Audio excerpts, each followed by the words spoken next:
Assalamualaikum warahmatullahi wabarakatuh. Perkenalkan, nama saya Zaki Dinar Fauzan Iskandar dengan NIM 2504009. Di sini saya akan mempresentasikan hasil rangkuman matematika diskrit tentang himpunan.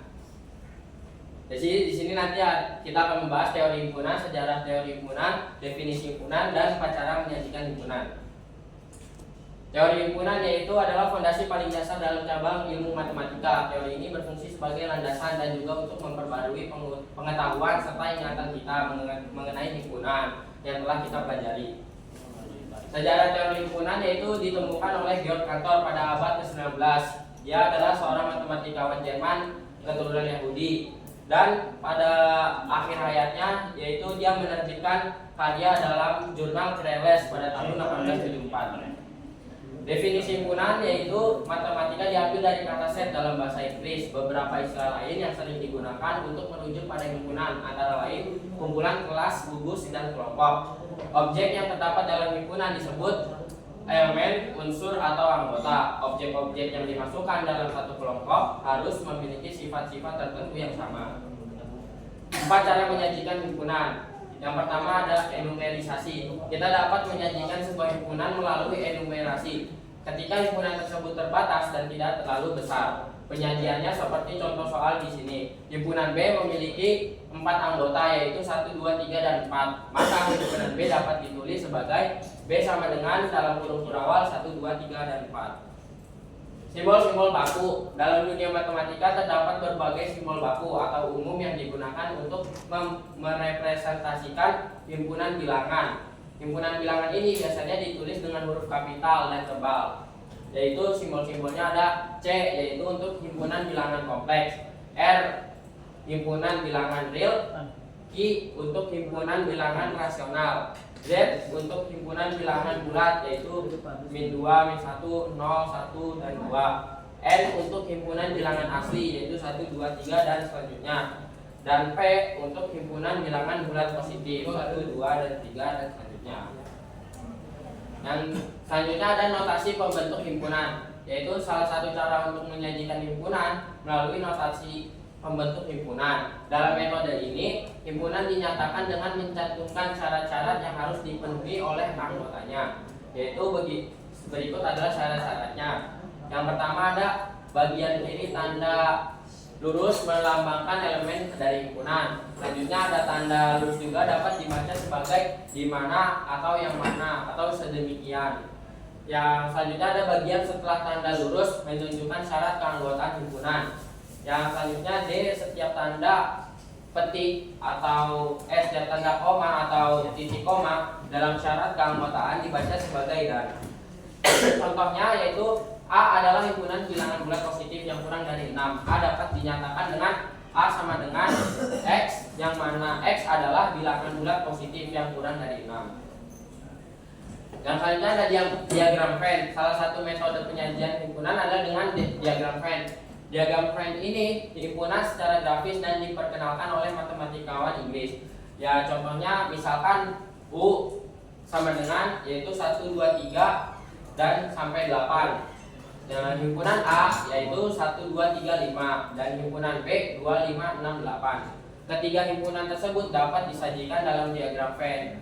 Nah, untuk angka 4 dan 7 itu tidak masuk dalam himpunan A dan B karena tidak terdapat dalam lingkaran. Yang selanjutnya ada kardinalitas himpunan, yaitu sebuah himpunan dikatakan himpunan berhingga jika terdapat elemen yang berbeda.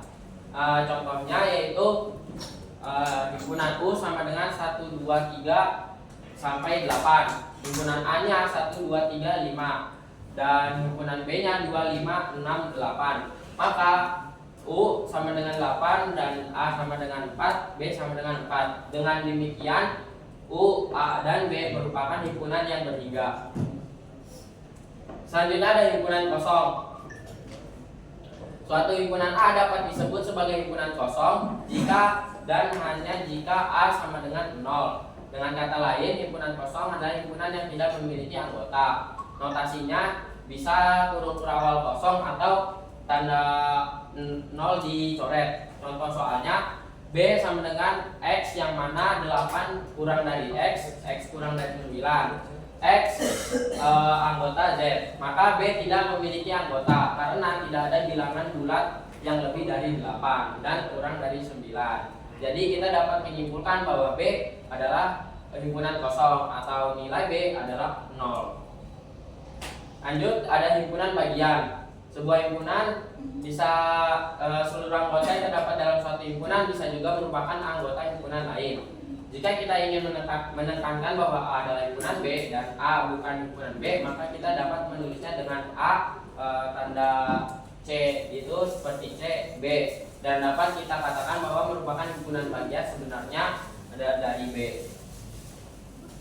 Selanjutnya ada kesamaan himpunan. Dalam teori himpunan terdapat kemungkinan bahwa dua himpunan memiliki anggota atau elemen yang identik. Contohnya, jika A sama dengan A, B, C, D dan B sama dengan A, D, C, B, maka A sama dengan B. Jika A sama dengan 1, 1, 2, 3, 3, 3, 4 dan B sama dengan 1, 2, 3, 4, maka A sama dengan B. Selanjutnya ada ekivalensi himpunan. Dalam teori himpunan, dua himpunan dapat dikatakan ekivalen. Dua himpunan dianggap ekivalen jika jumlah anggota dari kedua himpunan tersebut sama. Contohnya, jika M sama dengan A, B, C, D, E dan N sama dengan 2, 5, 6, 8, 10, maka A ekivalensi B karena A sama dengan B. Selanjutnya ada irisan. Irisan dari himpunan A dan B adalah himpunan yang anggotanya merupakan anggota dari kedua himpunan tersebut. Secara matematis ini dinyatakan sebagai A irisan B sama dengan X, yang mana X anggota A dan X anggota B. Contoh soalnya, jika A 1, 2, 3, 4, 5, 6 dan B sama dengan 4, 5, 6, 7, 8, 9, maka A irisan B sama dengan 4, 5, dan 6. Dan selanjutnya ada gabungan. Gabungan dari himpunan A dan B adalah himpunan yang anggotanya terdiri dari setiap elemen yang merupakan anggota dari himpunan A atau himpunan B. Dapat dinyatakan sebagai A gabungan B sama dengan X, yang mana X bagian A, anggota A, atau X anggota B. Contoh soalnya, jika A 1, 2, 3, 4, 5, 6 dan B 4, 5, 6, 7, 8, 9, maka A gabungan B sama dengan 1, 2, 3, 4, 5, 6, 7, 8, 9. Selanjutnya ada komplement.